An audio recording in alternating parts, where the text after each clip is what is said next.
Welcome, everyone. Welcome back to our monthly Raj webinar. And for those of you who are new for the first time, the Raj is America's premier Ayurveda Panchakarma facility. Panchakarma is a powerful therapeutic procedure, one of the most powerful therapies of Ayurveda. And they're beautiful, luxurious treatments, and they literally transform the functioning of the physiology by purifying the physiology, by supporting the physiology, strengthening the physiology, pulling out stress and fatigue. And they're fabulous treatments for dissolving accumulated stress and fatigue, for addressing chronic disorders, and for just giving an amazing boost to the whole process of evolution and gaining higher states of consciousness.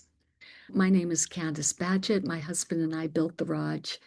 We started about 35 years ago and have been overseeing and been involved with the Raj ever since. So today we're continuing with the subject behavioral rasayanas. And I'm just going to go through an introduction to these behavioral rasayanas. So in Ayurveda, the word rasayana, it means anything that makes the body stronger. So the word rasayana is often used in regard to herbal formulas that strengthen the body. But there's another kind of rasayana called Achara Rasayana or behavioral rasayana. And since the mind and body are intimately connected, Ayurveda has a list of prescribed behaviors that encourage the culturing of specific kinds of thoughts and feelings and attitudes and behaviors that can best support a strong physiology and optimal health. These rasayanas can also make sure that our heart remains open and flowing in love and appreciation. So these behavioral guidelines, they actually rejuvenate the body, they increase lifespan, and they culture happiness and higher states of consciousness. Now, what's so interesting is that there are many scientific studies now on this mind-body connection that have shown that every time we have a thought or a feeling, some chemical is produced in the body, a corresponding chemical. And these neurochemicals, as they're called, they're extremely powerful. The positive life-supporting chemicals include oxytocin and serotonin and dopamine and endorphins. And for example, endorphins are natural painkillers produced by the brain that are at least 50 times more powerful than morphine. So it turns out that our brain is the most powerful pharmaceutical factory in the world, and we just need to know how to use the brain properly, how to produce positive chemicals rather than negative ones. The negative emotions such as anger and anxiety, depression, frustration, fear, and grief, these cause these more harmful neurochemicals to be produced, chemicals which break down the body's functioning, chemicals such as cortisol and glutamate, and there are others as well. And interestingly enough, the ancient science of Ayurveda, it identifies one very subtle biochemical in particular called Ojas, which is enhanced through rasayanas of any kind, both herbal formulas and prescribed behaviors. And Ojas is the finest aspect of we could call them metabolites or the material created by the body. Ojas nourishes the body. The more Ojas, the better your health and your immunity. Balance of the body is supported, and purity, therefore the detoxification systems in the body, are supported as well. And that's why the very purpose of the Ayurveda Panchakarma treatment programs offered at the Raj is to maintain all the physiological structures and functioning in such a way that Ojas is constantly generated and maintained in its more efficient level of functioning. So it's also the case that our Ayurvedic experts at the Raj, they're very skilled in the technique of Ayurveda pulse assessment, which can identify the degree of Ojas that's there in the body, and they can give recommendations on how to increase Ojas in the body. Now, what's fascinating is that behavioral rasayanas create a positive effect on the whole physiology simply by increasing the production of Ojas. So today I'm going to be talking about some of the traditional behavioral rasayanas.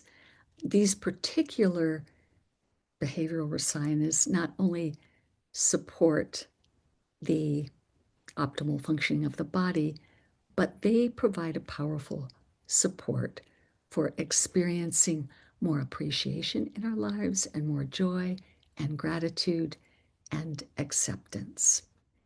So again, now the idea is to keep these behavioral guidelines in mind. Now we learn about them, we're aware of them. And again, these are going to be guidelines that you're familiar with, but it's great to just give some insights as to why they're so advantageous for us. But the key thing is we don't want to strain. We don't want to feel that we have to control our behavior all the time, because one very important quality in regard to supporting our evolution in life is to be natural, to be absolutely natural and spontaneous. We don't want to compromise that quality of living life. So it's just wonderful knowledge to have, because there are going to be so many moments in life where we have a choice. We have a choice. Do we go this way or that way? Do we adopt this behavior, or do we respond with this behavior? So it's very nice to go over these every now and then, because it reinforces that understanding of what the best choices are.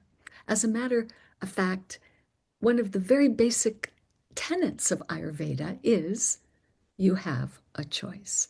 So this knowledge is just helping us to make those right choices, but ideally, these will become spontaneous behaviors. And Maharishi refers to this as spontaneous right action in every situation. Now, spontaneous right action means action that is life-supporting on every level of life. Something that is actually impossible for the human brain to calculate. But when the mind is opened to that field of pure consciousness, to that baseline, to that ground state is the word I'm looking for here, of the mind, when we transcend through our transcendental meditation practice, what we're doing is we're allowing the mind to integrate more and more of that value into our lives. And that value is that all-knowing field of natural law that then spontaneously expresses itself in our everyday life. Just by opening our awareness to that field twice a day, every day, that field begins to be that platform from which we behave naturally and spontaneously in accord with all the laws of nature. So this is the whole goal of our TM practice. And that is the kind of behavior that we naturally display in higher states of consciousness. So again, this time we're going to be sharing those very well-known behavioral rasayanas that are found in most all of the various spiritual and religious texts around the world. And Some of them are very delightful. I want to start out with this one because I have a wonderful story to share along with it. And that is greet another first. Greet another first. So you're walking down the street, you see someone you know, and you're the first to say, "Hey, nice to see you. How are you doing? So great that we ran into each other here." That tendency to readily extend ourselves to others.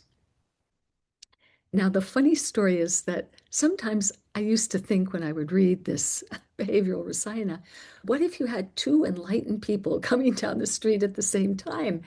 They would be eager to outdo each other in being the first to extend themselves to the other. And one day I found this precious clip of Maharishi Mahesh Yogi, the founder of Transcendental Meditation, meeting with another great saint in India. And there's a tradition in India where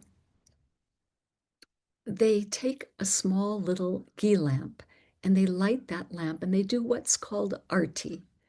And that is you just take this light and you move this light around the other person, just, their face, and you're acknowledging them in this beautiful way. So when Maharishi went to pick up the ski light and to move it, and you always move in a clockwise direction, and to do this cultural gesture of honoring someone, the saint reached out from his side and grabbed Maharishi's hands to try to make the lamp go in the other direction so that from the point of view of the other saint, it would be honoring Maharishi. And there they were, struggling with each other with huge smiles on their faces, trying to make that ghee lamp go in the direction that would honor the other one first. So there you are. There's the dilemma when two saintly people attempt to naturally, spontaneously express this tradition of greeting another first. So along the same line, there's the Rasayana of welcome visitors with an open heart. In the Vedic tradition, visitor is considered to be like a god. And so when you welcome them into your home, you're offering food and a comfortable seat, and oftentimes the feet of the guest are washed. And there's so many very beautiful gestures throughout the various cultures in the world where guests are greeted with such reverence and such appreciation. We can take that in the context of our cultural context, and it's just, again, that welcoming, that sense of just bringing you into our home as a family member. And there it is. There we are, fulfilling the main purpose of activity, which is to culture bliss in ourselves and in others. So then next one is very beautiful also, but again, the kind of thing we know, but maintain untainted belief in friends and be loyal to those you love. So what does loyalty mean? Let's say, let's just think about that a little bit. And Maharishi talks about it in the first chapter of the Gita. He talks about it's love on the ground of righteousness. And let's think about what that means. We could say it means always upholding our own dignity while at the same time upholding the dignity of others. So when we maintain untainted belief in our friends, friendship is such a precious thing. It adds so much to our lives. And when we have a deep friendship, then that untainted belief in friends is very valid. Now, it doesn't mean that if our friends are not upholding their own dignity or they're making wrong choices, that we wouldn't advise them with all love in our hearts. But even when they make mistakes, They're our friends, and we want to give them the opportunity to make everything right again. So maintain that untainted belief in friends. And it's a beautiful Rasayana because it is giving such value to friendship. It's acknowledging the beautiful gift there is in friendship. So then the next one, and this we know from scriptures, be charitable to others, help people in need, especially those with no livelihood or those in grief. So here, this is really identifying the most vulnerable, those who are vulnerable on the physical level of even being able to have the basic survival necessities in life, and those who are going through grief. Such a vulnerable state, such a vulnerable time. And it means so much to those who are vulnerable that they feel the support of the people around them in whatever way that support is most needed. And these kinds of things, this quality of giving, this quality of kindness, and again, extending ourselves to others, it cultures so much ojas in our own heart and our own physiology. It is so beneficial for us when we act for the benefit of others, not so that we're appreciated or we're praised, but solely out of that compassion to be helpful. That is the most powerful giving of all, when nothing is expected in return. And then, of course, there is this other aspect of this Rasayana, and that is help even those who might have mistreated you. And there is the principle of turn the other cheek. And this is in the context of the other part of this Rasayana in regard to those who now find themselves in a vulnerable position. We don't want to hold on to that thought. They weren't very nice to me at one point. No, we see the right thing to do is to be helpful here. So just such beautiful human values being upheld in all these Rasayanas. So then these are some simple do's and don'ts, 4 of them. And the first one is interesting because I'll do some modification on the terminology used, but it says, be self-controlled and follow the precepts of your religious beliefs. And I just want to add here that the precepts of the spiritual traditions are there for us first and foremost. They're to protect us from getting ourselves into very messy, complicated situations that end up compromising our happiness and our progress in life. So it's always good to remember that all these things that are there, the 10 Commandments, we can look at so many different, we could say the rules. It's so important to remind ourselves that they're there for our benefit first and foremost. And of course, this word self-control, we have to come back to remembering the importance of being natural and spontaneous and not being controlling our lives and our thoughts. Oh, what can I do? What I can't do? I can't do this. It's just, we just turn ourselves into very stressed out people. So this idea of self-control is something that comes more naturally when we have cultured our ability to be established in our own unbounded self, in the field of pure consciousness, and have infused that field within, uh, within our mind and our physiology. And now we begin to just to move naturally through life in accord with the laws of nature. It's a very natural and spontaneous process. And again, some more insights here. Again, it's in chapter 1 of the Bhagavad Gita, Maharishi's commentary. He's talking about the fact that all conflicts, or I should say all problems, arise due to the conflict between heart and mind. And this is what makes it hard to do the right thing, to be self-controlled, because we have two voices that are pulling us in opposite directions. One is saying, I want to do this. And the other voice is saying, but there could be some unfortunate consequences there, or this isn't the best idea. This may not be the best thing for you to do.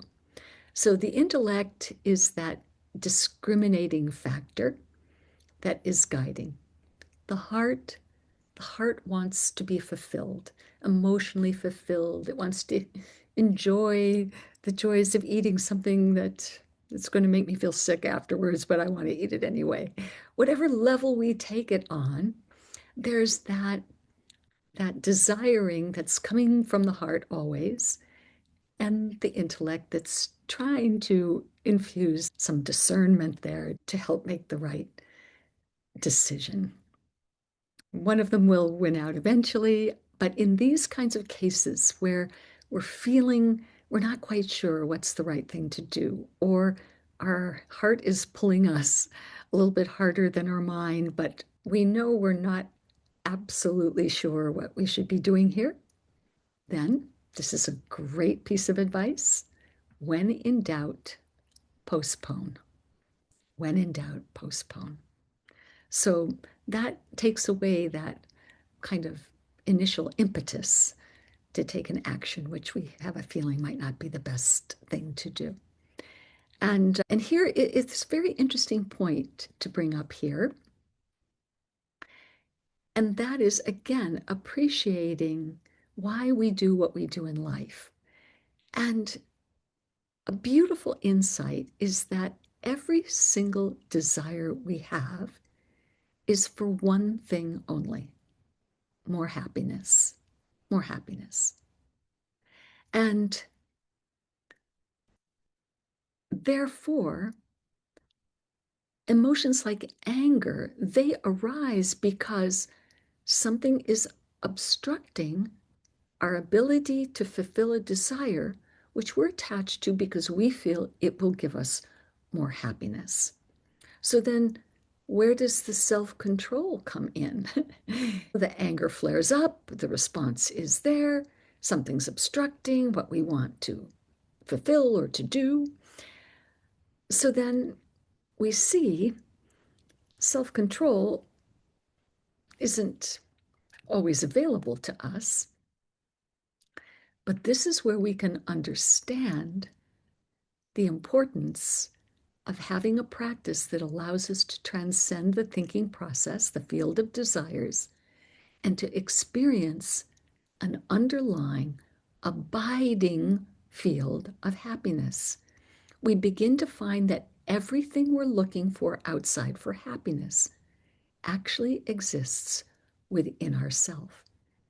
And the more we experience this field, the more we identify it with it, the more that conviction becomes real, and the more the pull of other actions that we would think would bring us happiness but may not, that pull becomes weaker and weaker. So the great value of transcending every day is we're infusing more happiness from within on a daily basis, which is weakening that pull of desires to find that abiding happiness, which we will never find in the ever-changing relative world, to lessen the strength of those desires, which sometimes pull us into anger sometimes pull us into making wrong choices. All right, and then this last few rasayanas here, and then we'll open it up for questions. Abstain from alcohol and immoderate behavior. And of course, we know that principle, moderation in all things. In Buddhism, they always have this expression, the middle way, walk the middle path. And it just means moderation in all things. So it's a good thing. Again, all these points, just reminding ourselves of them, they help us make these right decisions. And of course, cleanliness is next to godliness. Keep yourself, your clothing, and your environment neat, clean, groomed. And I remember one tape when Maharishi was talking about how important it is to keep your environment orderly because it supports orderly functioning of the mind. And I think we all have that experience when we look around, we think this office looks so crazy that I am going to literally spend the whole afternoon to put it back in order so that I can actually get something done with a nice, clear mind, which will result from a more orderly office. Okay, and then this one is lovely. Be respectful of teachers and elders. Now, again, this is for our sake because teachers and elders have useful knowledge and wisdom to impart to us. And sincere respect creates a receptivity on your side that allows you to benefit most from their wisdom.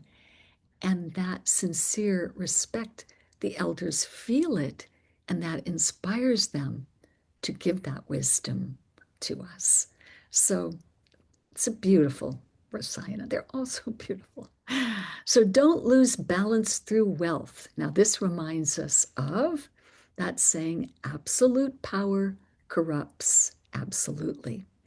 So again, this tendency to seek happiness in the ever-changing world, especially in the form of material belongings, it just strengthens this tendency to it makes those desiring even more. Sometimes you think, why do wealthy people get so greedy and so obsessed with getting more and more?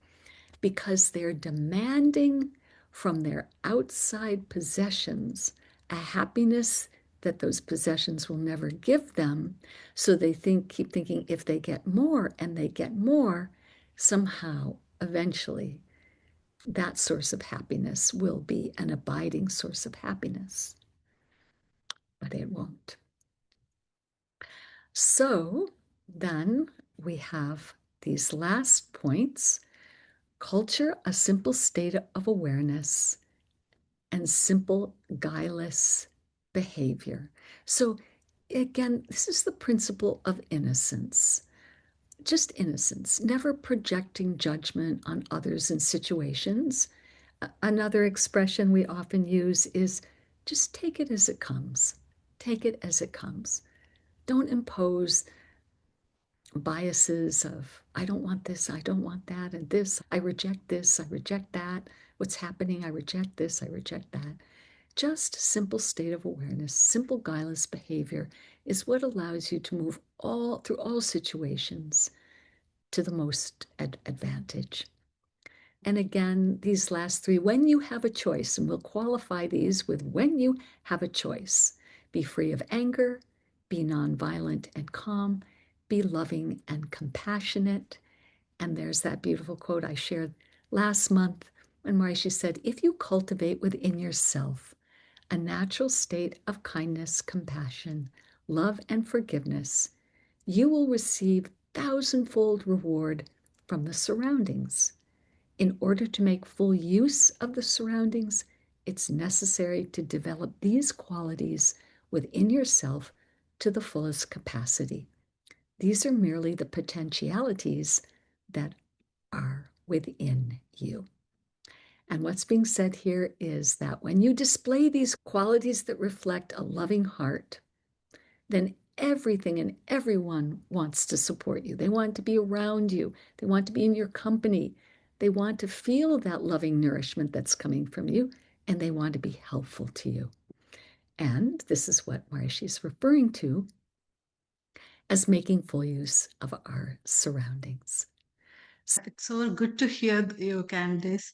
Because last night I was thinking one situation arose, and I was thinking whether I'm going to help the person or is it going to harm them. These two kind of thoughts arise within me because I don't know whether that's the right thing to do.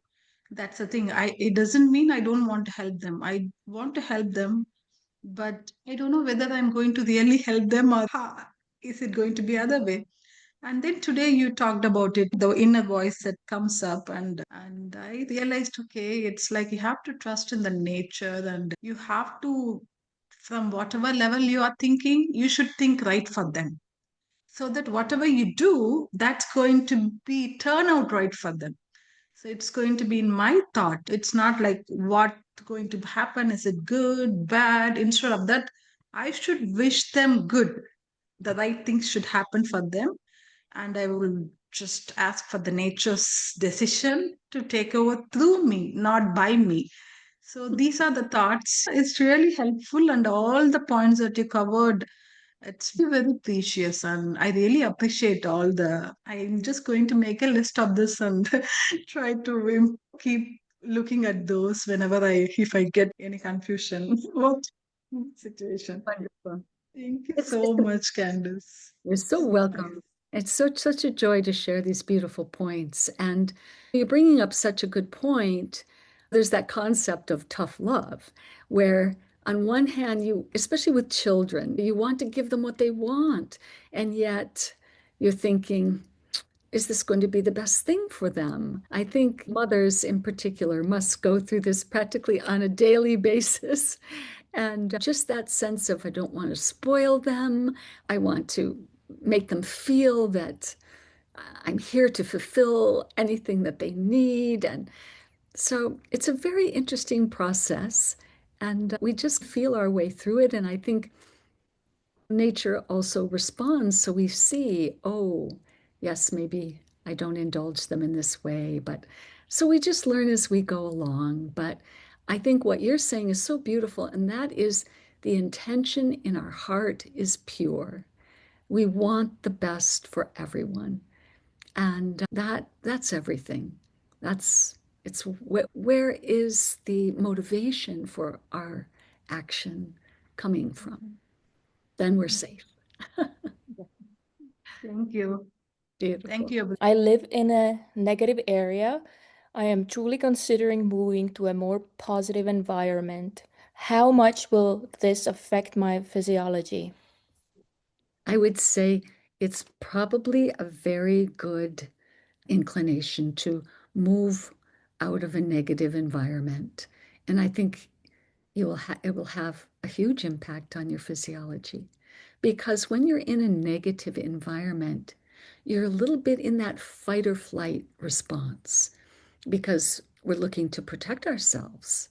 And that fight or flight response is what produces cortisol. And that cortisol is needed in a moment where you have to make a flash decision. There's a dog that's coming at you and it's growling, and the fight or flight comes in. Do I run or how do I deal with this? And that cortisol is very helpful. The adrenaline is very helpful in that moment. But if that adrenaline and those cortisol levels are constantly maintained because there is an environment that is undermining my sense of feeling protected, that is definitely impacting our physiological health as well as our emotional health, because at the same time we have to protect our hearts. So we start putting up some barriers so that we don't take in the negativity into our own hearts. But then we start to have to put up those walls and that protection. And we want to live spontaneously where our heart is open and flowing. And definitely always find a way to put yourself in an environment where you feel protected, where you feel relaxed. Very important. I support you 100% in finding a better situation. Hey, is there any other suggestions when the doubt isn't going, but sometimes one has to make decisions? I think the postponing gives you more time for the discernment factor, the discerning voice to come into the equation. You're weighing, I want to uphold my own dignity. I don't want to compromise my dignity. I don't want to compromise the dignity of another. What is the course of action here? Or whatever it may entail, the decision that we're making. We want to be able to reflect on the consequences of and weigh. And then at some point, we do the best we can. We have carefully weighed.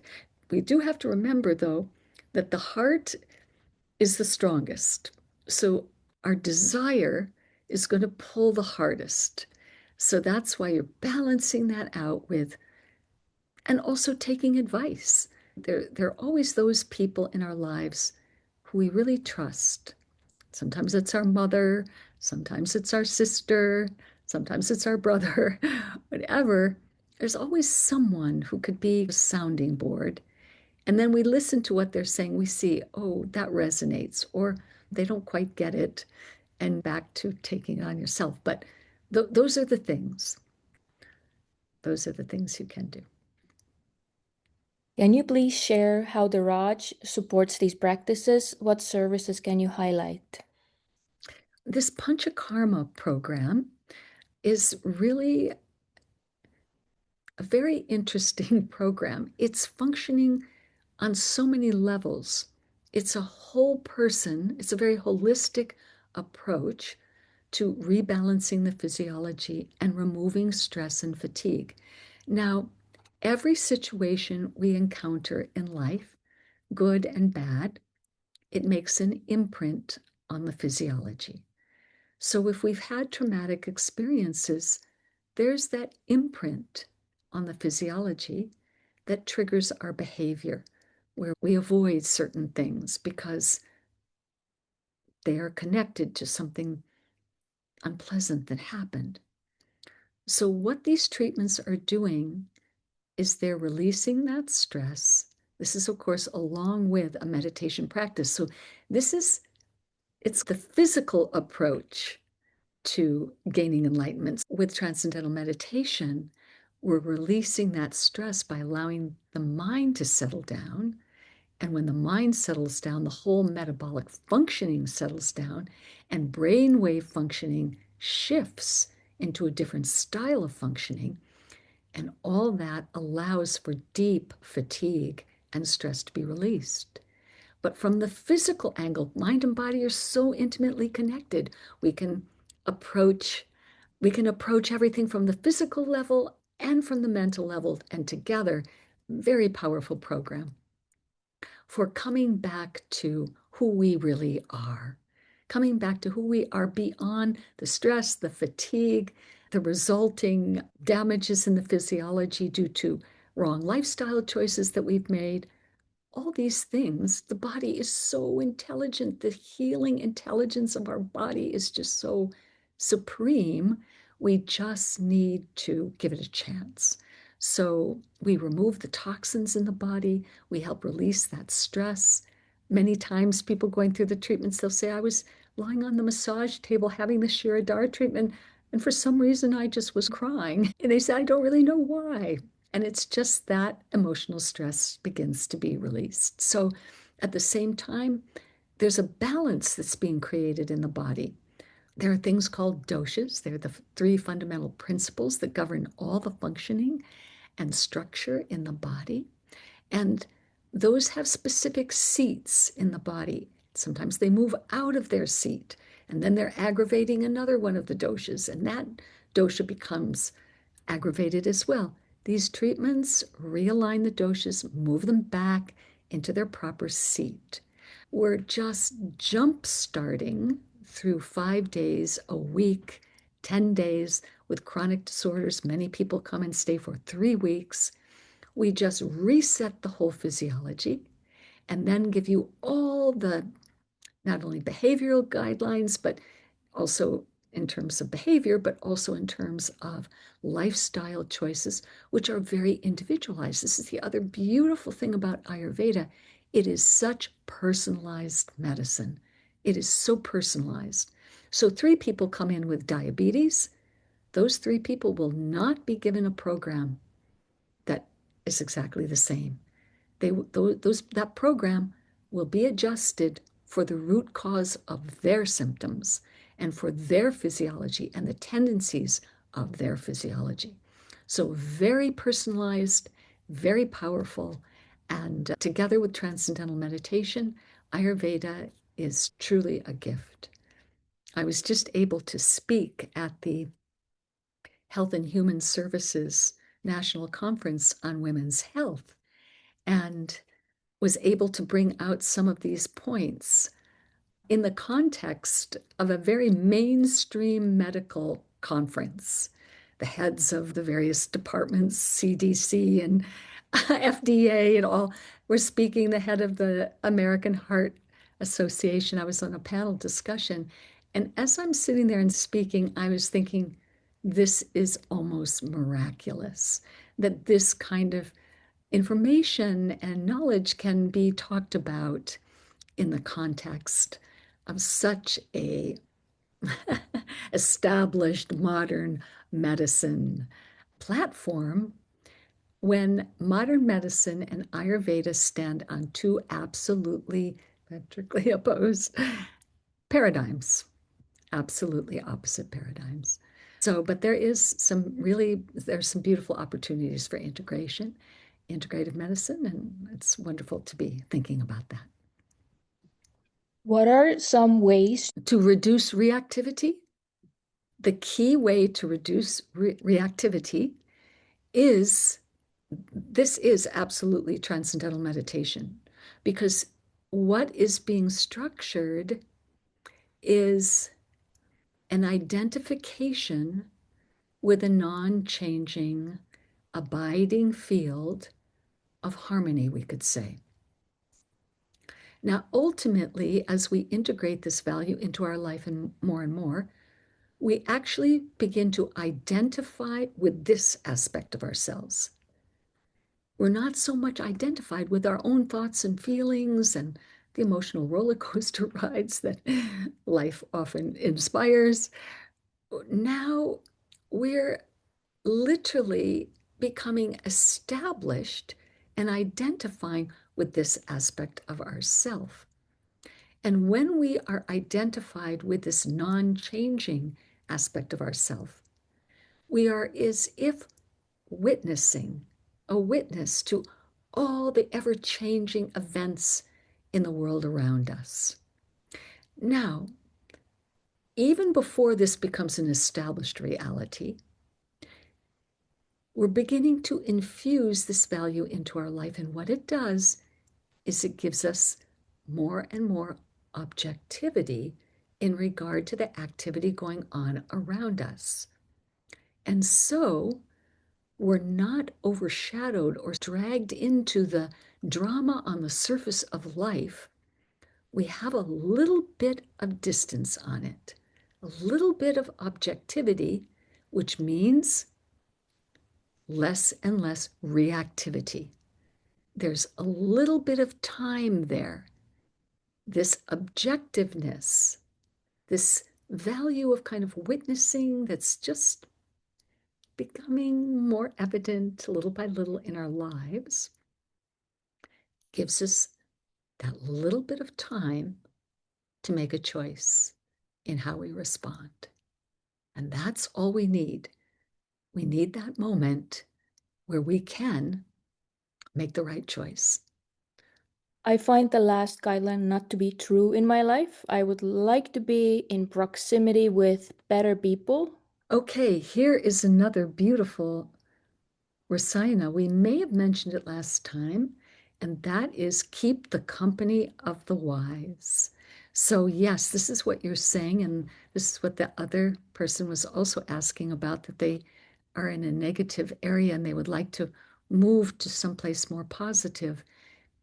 it's an important priority that we need to make in our lives because the people we spend time with, they influence us.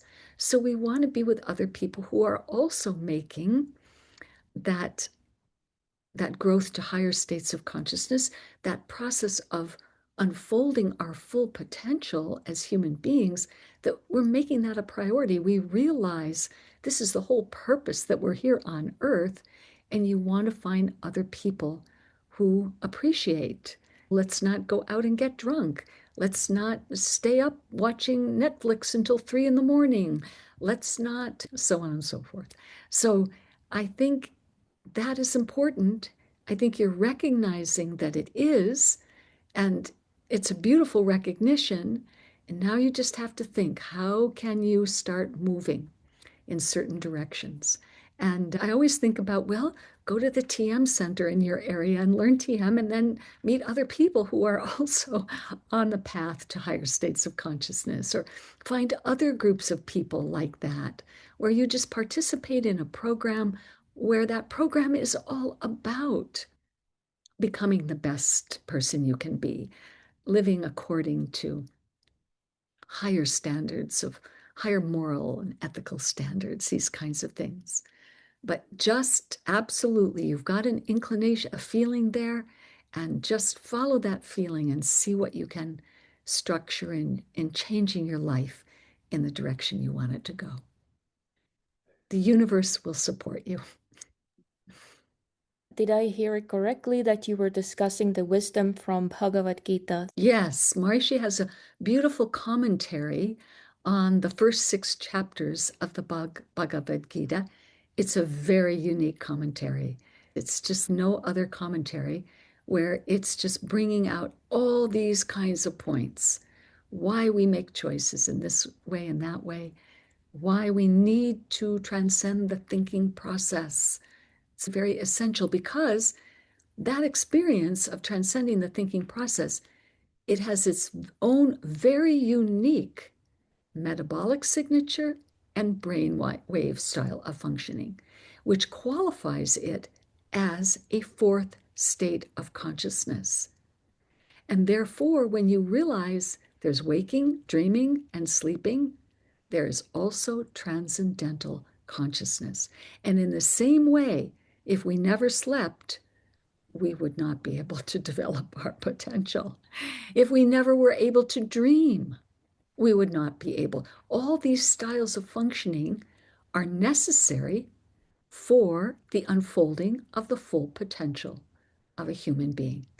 And therefore, we need to have that experience of the fourth state of consciousness regularly in our lives in order to develop the physical capability as well as our full brain functioning in higher states of consciousness, so that we live our birthright.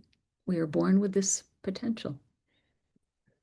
I don't know if it was yesterday or during the day, the Mother Divine Navarati, when Maharishi talked about something like, when he was talking about medical, with all the medical treatments that we get, nothing is as complete as the Vedic sound.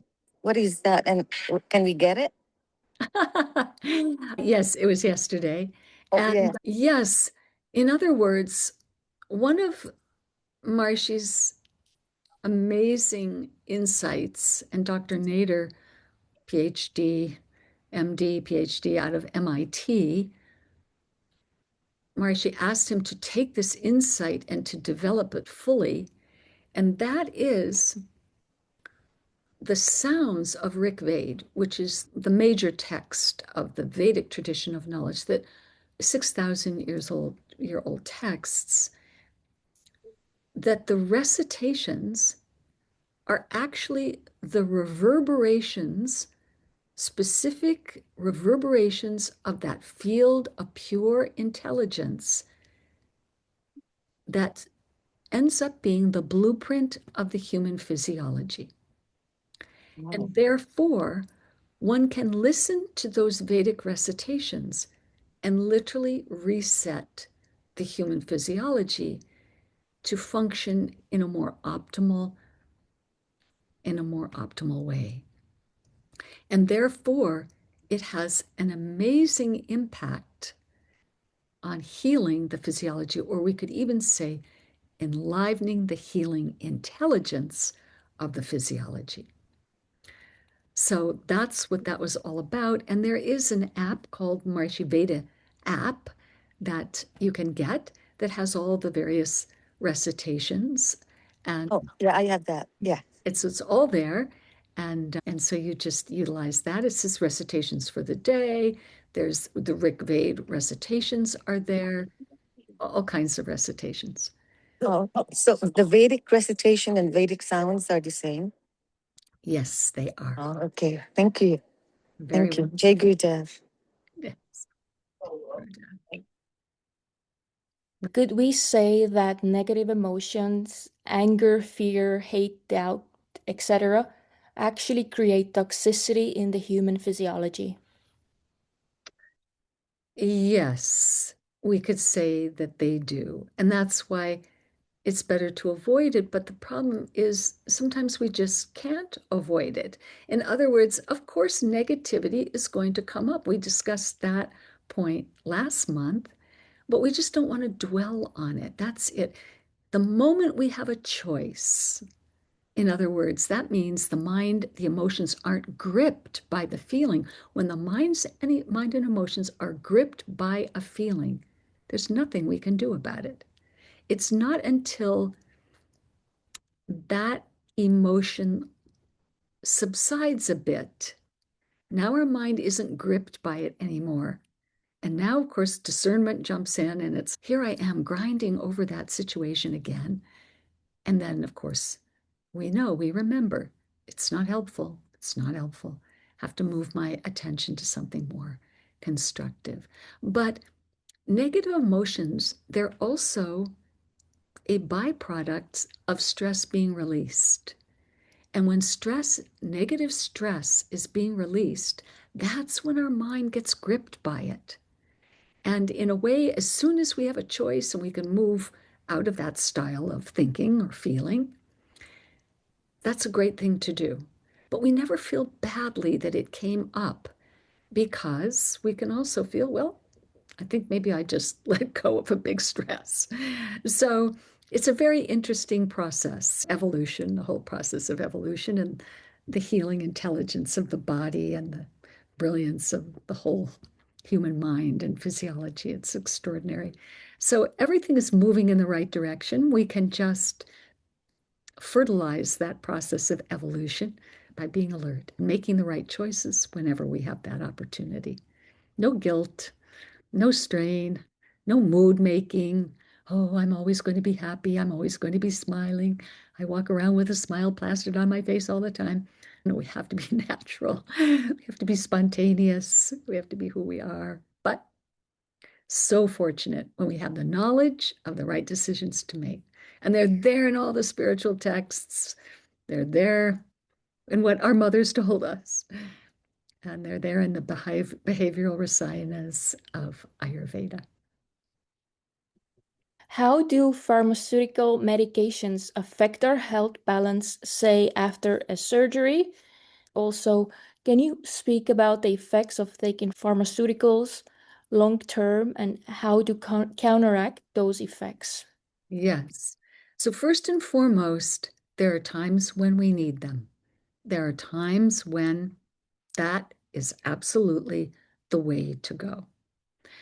But we also have to accept that almost consistently there are side effects from pharmaceutical drugs. And this is because almost all pharmaceutical drugs are based on plants. They come from plants. So I'll give the example of willow bark and aspirin. Aspirin comes from willow bark. But the pharmaceutical companies, they want to patent. They want patents so they can make money. Now, this isn't a terrible thing because if you want to scale up and you want to have a factory that takes the willow bark and makes the aspirin, you have to charge something for it. But there is the downside that what they do in order to patent a drug is they take the willow bark, for example, they extract the active ingredient from that willow bark. Then they chemically reproduce it so they can patent it.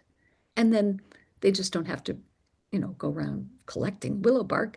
They've got something they can reproduce and reproduce in this chemical reproduction of the natural active ingredient. But what happens is it's a two-step process of removing that active ingredient from the holistic intelligence of the plant, because all the other ingredients work synergistically with that active ingredient to remove the pain of a headache or whatever without harmful side effects. And then when you take it another step and you chemically reproduce that active ingredient, one more step away from its natural holistic integrity. So there are going to be challenges with pharmaceutical drugs. If you're coming out of surgery, you need something to balance the homeostasis in one way or another. It's probably a good thing to go with the advice. But on a long-term situation, this is where you can have a consultation with an Ayurvedic expert. And you can call into the Raj for an online. You could come and you can have, and the big thing, we have to scale all this up so that it's available to everybody everywhere. I'm working on that as well. But how you can start to move off of that medication by rebalancing the whole and nourishing the functioning of the body. One other quick comment here, and that is panchakarma is a very powerful detoxification procedure. It has that component to it. It's very important. We have so many environmental toxins now that are impacting our health, and it's really our own natural detoxification systems are pretty overwhelmed at this point for everyone. But with detoxification, what Ayurveda recognizes is that some of these toxins have been in the body for such a long time that they're actually part of the structure of the body. And when you go and you start pulling them out, you're a little bit weakening the structure. So you must have something that you're interjecting at the same time to strengthen the whole system. And this is why we're using oils, sesame oil, usually. I think I'm going to have someone speak about sesame oil next on our next talk. We cure that oil with herbs, and we do very specific formulas out of the texts and specific oils for specific body types.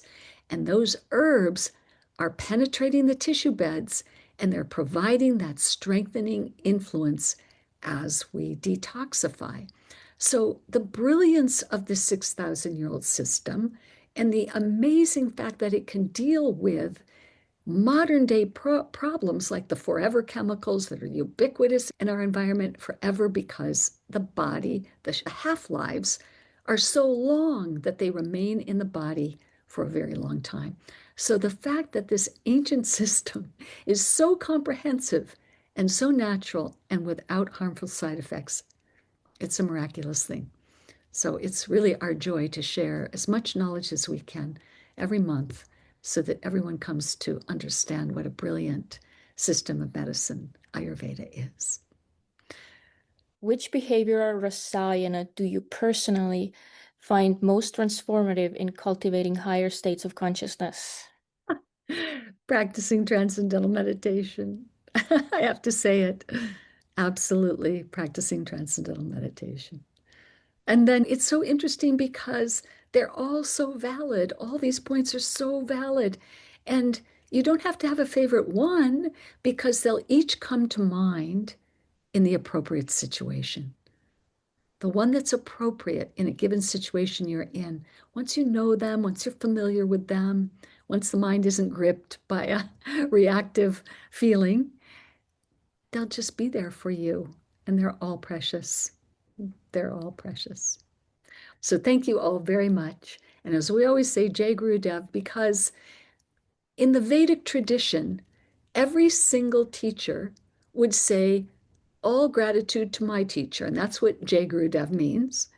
And so it's just an integral part of Ayurveda, this giving credit to those who gave us the knowledge.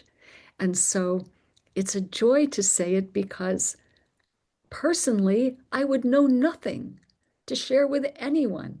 It's by virtue of this beautiful revival of Ayurveda and the restoring of authentic meditation that allows us to experience transcendental consciousness that I have anything to say. And so immediately, I also enjoy ending by saying, Jai Gurudev, all glory to this tradition and to the teachers who have passed it down from time immemorial.